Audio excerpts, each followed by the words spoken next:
মা কিন্তু মণ্ডপে চলে এসেছে। তো মাকে এখন ফুল দিয়ে সাজানো হচ্ছে। হ্যালো এভরিওয়ান, আমি রবিন। আমি থাকি হাওড়া জেলার ছোট্ট একটা শহর আমতাতে। তো আজকে একটা কালী পুজো বাড়ির নেমন্তন্ন ছিল, তাই রেডি হয়ে বেরিয়ে পড়লাম কালী পুজো দেখতে। ফাইনালি কিন্তু চলে এলাম কালী পুজো বাড়িতে। তো প্রথমে তোমাদের মাকে দর্শন করাবো। তো বন্ধুরা, আমি দর্শন করে নিলাম, তোমরা একটু দর্শন করে নিও। তো এখন কিন্তু মাকে ফুল দিয়ে সাজানো হচ্ছে। তো সাজানো হয়ে গেলে তারপর পুজো স্টার্টিং হবে।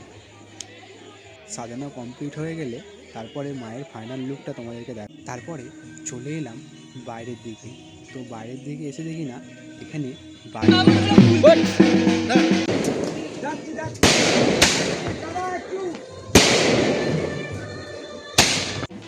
মাকে ফুল দিয়ে সাজানো কমপ্লিট হয়ে গেছে।